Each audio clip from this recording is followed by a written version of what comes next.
दोस्तों आज इस लेक्चर में हम रिलेशनल ऑपरेटर के बारे में पढ़ेंगे। ठीक है, चलिए देखते हैं रिलेशनल ऑपरेटर का जो डिफिनेशन है क्या है। तो relational operator are those operator which is use for compare between two variable or operands. Relational operator are return always zero or one. ठीक है, ये कह रहा है कि रिलेशनल ऑपरेटर हमेशा दो वेरिएबल या ऑपरेंड्स के बीच में लगाया जाता है। ठीक है, तो देखिए वेरिएबल और ऑपरेंड्स को मैंने हाईलाइट किया है, दूसरे कलर से कर दिया है। मैंने इसको हाईलाइट इसलिए किए हैं क्योंकि रिलेशनल ऑपरेटर और लॉजिकल ऑपरेटर में बहुत ज़्यादा अंतर नहीं है। ठीक है, यहाँ पे यही इसी दो शब्दों से ही वहाँ पे हम लोग उसकी डिफिनीशन को बनाएंगे, इसीलिए यहाँ पे हमने वेरिएबल को और ऑपरेंड्स को मतलब थोड़ा सा हाईलाइट कर दिया है। ठीक है, तो मतलब यहाँ ऑपरेंड मैं दिखाना चाह रहा हूँ कि ऑपरेंड्स आपको यहाँ लर्न करना है। ठीक है, इसको ध्यान में रखना है कि रिलेशनल ऑपरेटर जो है दो ऑपरेंड्स या वेरिएबल या वैल्यू के बीच में ही कार्य करता है। ठीक है, अगर रिलेशन ऑपरेटर लगाना है तो वो कम से कम दो वैल्यू वेरिएबल या ऑपरेंड्स के बीच में होना चाहिए। ठीक है, और ये कह रहा है कि रिलेशन ऑपरेटर जो है जीरो या वन देगा।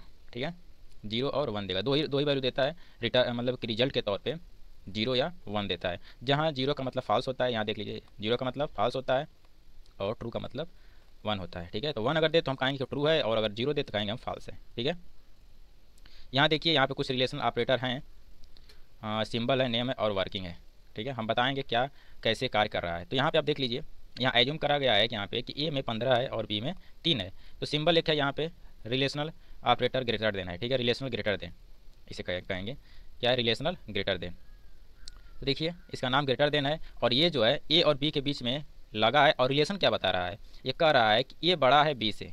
ठीक है, ए बड़ा है बी से, तो भाई एक ए बड़ा है बी से, क्या सही है? आइए देखते हैं, ए बड़ा है बी से, ए में क्या है 15 है और बी में क्या है 3 है। तो यानी हम ये कह सकते हैं कि ये रिलेशन ये कह रहा है कि 15 बड़ा है 3 से। क्या ये सही है? हाँ ये तो सही है, 15 बड़ा है 3 से। तो अगर ये सही है, ये ट्रू है, तो हमें क्या मिलना चाहिए रिजल्ट में? ये 1 दे देगा। ठीक है, समझ में आ रहा है?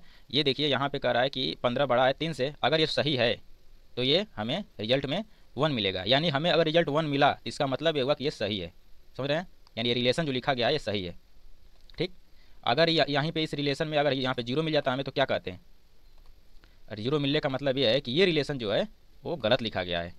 समझ रहे हैं आप? इसी तरह आके देखिए, ये है relational greater than or equal to. ठीक है, तो यहाँ पे देखिए ए और बी के बीच में relational operator greater than or equal to लगा हुआ है। हम लोग मैथ में जैसे हम लोग ग्रेटर देन के नीचे एक पाई खींच देते हैं तो greater than or equal to हो जाता है। ठीक है, लेकिन यहाँ पे हम वैसे नहीं लिख पाते हैं, तो ये जो होता है, ये सिंबल आप देख रहे हैं, ये क्या है? ये greater than or equal to, यानी कि ग्रेटर देन होने के साथ साथ इक्वलिटी भी चेक की जा रही है। ठीक है, तो यहाँ देखिए कर 15 बड़ा है या बराबर है 3 के, ऐसे कहा जाएगा क्या कि 15 बड़ा है या बराबर है 3 के। तो अगर हम ये कहें कि 15 बड़ा है, ये तो सही है, लेकिन बराबर नहीं है। ठीक है, कोई बात नहीं, बराबर नहीं है तो क्या हुआ, बड़ा तो है ना, तो तब ये क्या देगा? 1 देगा। ठीक है, क्योंकि बड़ा है लेकिन बराबर भले ना हो, लेकिन बड़ा है, तो इसलिए यहाँ 1 दिया जा रहा है। ठीक है, ये ट्रू है।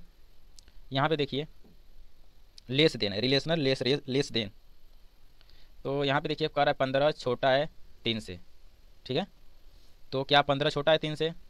नहीं, ये गलत बात है, 15 3 से छोटा नहीं हो सकता है, इसलिए यहाँ पे रिजल्ट के तौर पे हमें क्या मिलेगा? जीरो मिलेगा। फिर ये कह रहा है less than or equal to, कह रहा है कि 15 छोटा है या बराबर है 3 के। इसे कहने का मतलब ये है कि 15 छोटा है या बराबर है 3 के। तो हम कहेंगे कि नहीं, 15 न तो छोटा है 3 से और न ही बराबर है। ठीक है, यानी दोनों चीज़ें फाल्स हो रही है यहाँ पे, कि 15 न तो छोटा है 3 से और न ही वो बराबर है 3 के। ठीक, तो यहाँ पे जीरो आ जाएगा। ठीक, ये क्या है? इक्वल टू है। अब हम लोग जैसे कि बस हम लोग क्या लिखते थे, हम लोग इसको इक्वल टू बोलते थे अब तक, लेकिन यहाँ पे चेंज होकर इसको इक्वल टू बोला जाएगा। सिर्फ इसको लिख देंगे तो ये असाइनमेंट ऑपरेटर हो जाएगा। ठीक है, तो डबल अगर इक्वल लगाएंगे तब तो जाके यहाँ पे इक्वल टू माना जाएगा सी के डिफरेंस में। ठीक है, तो यहाँ कह रहा है कि ए बराबर है बी के, तो यानी कहा जा रहा है कि 15 बराबर है 3 के। नहीं, ये तो गलत है, तो हमें यहाँ रिजल्ट क्या मिलेगा? जीरो। ठीक है, ये क्या है? नॉट इक्वल टू है, रिलेशनल नॉट इक्वल टू इसे बोलेंगे। ठीक है, निगेटिविटी चेक करेगा कि ये कहेगा कि इक्वल नहीं है, तो ये कह रहा है कि ए नॉट इक्वल टू बी। ठीक है, यानी ए बी के बराबर नहीं है। हाँ ये तो बात सही है कि 15 3 के बराबर नहीं होता है, तो ये क्या देगा रिजल्ट में? 1 देगा।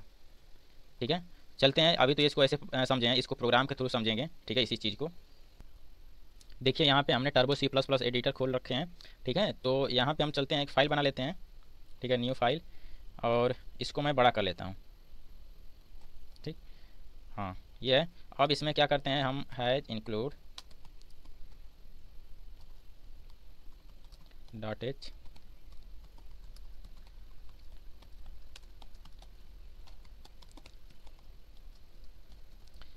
ये तो सभी प्रोग्राम में बिल्कुल सिमिलर है, ये रहेगा ही, ठीक। तो हम क्या करते हैं कि अब एक इंटीजर प्रकार का दो वेरिएबल बनाते हैं, जिसमें 15, ए में 15 और बी में 3 रख लेते हैं, जैसा कि स्लाइड में दिखाया गया है, ठीक है, CLR SCR। अब हम लोग क्या क्या करेंगे, पहला हमारा ऑपरेटर है रिलेशनल ऑपरेटर, ग्रेटर देन है। तो मैं क्या करूँगा कि मान लीजिए 0 और 1 देगा, तो 0 भी इंटीजर है और 1 भी इंटीजर है, तो इसको %d से प्रिंट कराया जा सकता है, ठीक है। तो मैं क्या कर रहा हूँ, प्रिंट ऑफ, मैं यहाँ पे कंपेयर कर रहा हूँ %d, और यह कह रहा हूँ कि ए बड़ा है यानी ए ग्रेटर देन बी, ठीक है। इसको प्रिंट कर दे रहा हूँ, प्रिंट ऑफ, यहाँ मैं /n लगाऊंगा, %d, मैं चाहता हूँ कि क्रम में आए आउटपुट।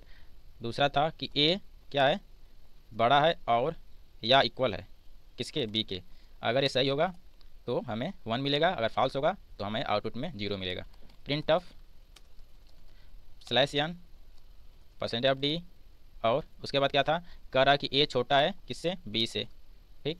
फिर प्रिंट ऑफ /n %d, और ए छोटा या बराबर है किसके, बी के।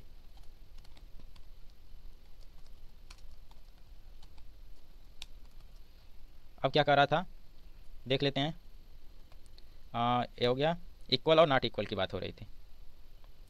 ये कह रहा है कि ए किस बराबर है किसके, बी के, ठीक है। प्रिंट ऑफ,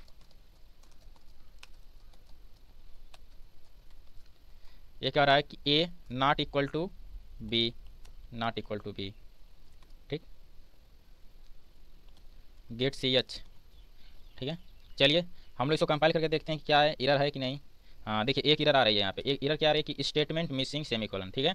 तो भाई देखते हैं कि स्टेटमेंट मिसिंग सेमीकोलन क्यों आ रहा है। तो हमें देखिए यहाँ पे मैंने सेमीकोलन भूल गए हैं, तो क्या करते हैं कि यहाँ पे हम सेमीकोलन लगा लेते हैं। फिर क्या करते हैं, कंपाइल करते हैं और देखते हैं, देखिए सक्सेसफुली कंपाइल हो चुका है। अब मैं इसको रन करा देता हूँ।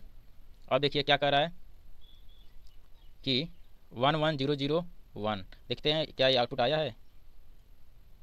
हाँ यहाँ पे देखिए 11001, ठीक है। तो इसका मतलब हमारा प्रोग्राम क्या है, बिल्कुल सही है, ठीक है।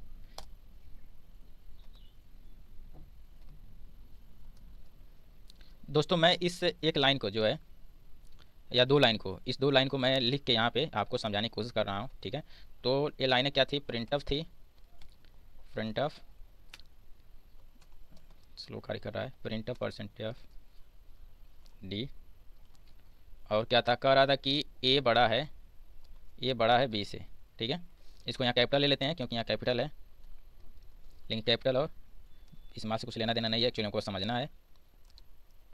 तो मैं इसको ठीक है।